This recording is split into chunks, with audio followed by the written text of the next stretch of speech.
But first tonight, to the outrageous decision by the New South Wales Supreme Court today to effectively allow aggressive pro-Palestinian protesters to target people for their religion. New South Wales Premier Chris Minns had introduced a law some 6 months ago to give police the power to move people on when they were protesting outside any house of worship. Sensible and obvious. But the extremist Palestine Action Group tried to overturn it. And the Supreme Court Justice Anna Mitchell-Moore today caved in, ruling the law impermissibly burdens the implied constitutional freedom of communication on government or political matters and is invalid. What rubbish. This is the court giving in to hate. People have a right to protest, sure, and no one is stopping them. But it's about where they protest. And Australians also have a right to religious freedom and to pray in safety. Now, let's just repeat that point again. People have a right to pray in peace without being harassed and yelled at. That's what these laws are about. And if you're protesting near someone who's praying, it's hard to argue it's anything other than pure racism. It's not about Israel, it's about Jews specifically. And by the way, this law isn't specific to Jews.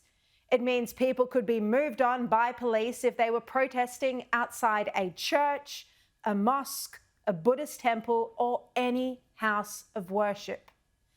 The Palestine Action Group launched this appeal in the Supreme Court. Its organiser, Josh Lees, led the push, and he was celebrating his win outside court today. So today is a win for the Palestine movement, and not just for the Palestine movement, for everyone who ever might want to protest for anything in this state, whether that's union rights, for workers' rights, for LGBT rights, for the environment. As we said, all of these rights and the causes were under attack by Minns' laws. This is not an individual acting in good faith. Just 48 hours after the October 7 attacks, where babies and children were murdered, Josh Lee said that Palestinians have the right to resist.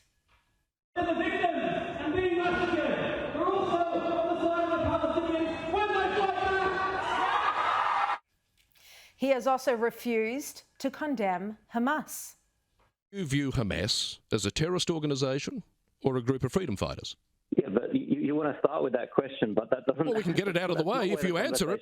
That's not where the conversation can start. That's the problem. And, we've been obviously bombarded with these questions. But why don't we just answer... Let's just answer the question and then I'll move on. It's pretty simple. You've got the power. Answer the question. Well, I think we should start with the fact that Israel is a terrorist state, actually. And he protests alongside hateful chants like this.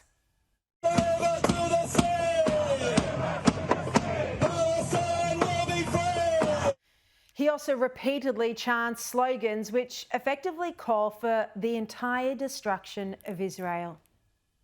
Israel out of West Bank, Israel out of Gaza. No justice, no peace. Israel out of the Middle East.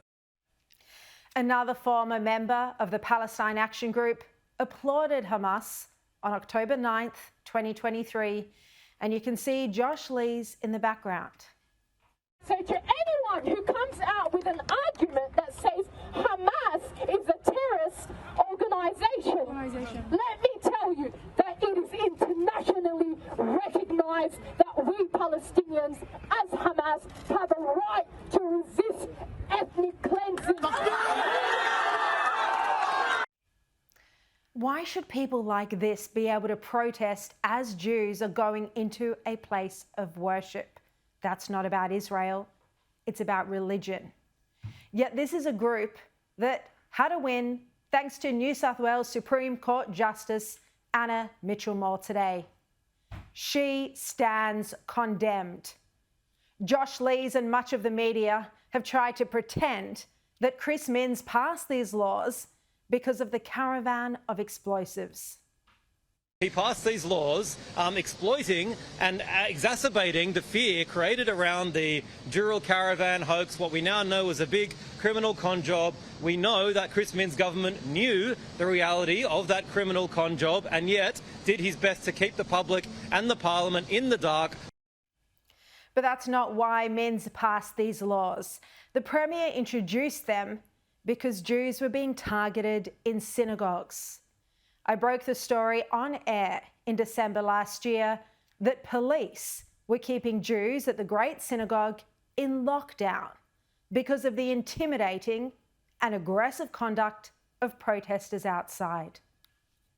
Well, let's go to some breaking news now, and I'm hearing that there are pro-Palestinian protests right now outside the Great Synagogue in the city in Sydney. So pro-Palestinian protesters are currently outside the Great Synagogue. This is an incident. Police are there.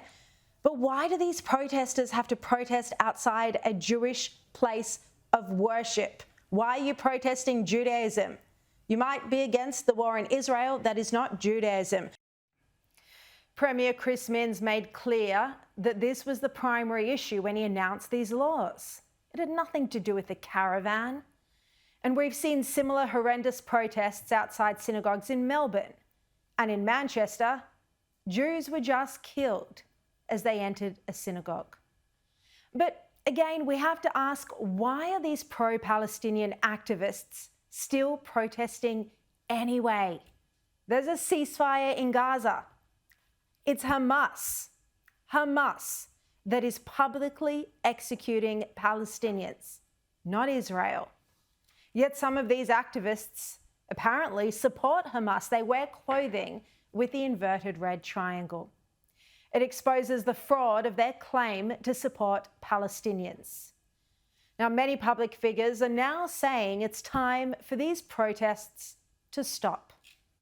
They're not necessary. These daily and weekly protests around the country are incubators of hate. What next, Kieran? Are they going to protest about the sun coming up tomorrow? I mean, they will never be satisfied. They will never be happy. I listened for about half an hour of the speeches. No condemnation of Hamas, Hezbollah, the Houthis, or Iran. No condemnation at all. Now, people have a right to protest, but at what point does it become not freedom of expression, but intimidation and harassment of a religious minority group, especially when they're demanding the right to protest near a synagogue, a religious place of worship? Now, the Premier said today that while the Supreme Court decision is disappointing, he said it doesn't mean there's free rein outside places of worship. The Premier said although the Supreme Court has determined that a police power to move on persons engaging in obstructing, harassing and other conduct as part of a public assembly outside places of worship is invalid, the decision has no impact on the offence introduced recently in the New South Wales government's places of worship laws that make it a crime to impede, harass, intimidate or threaten a person accessing a place of worship.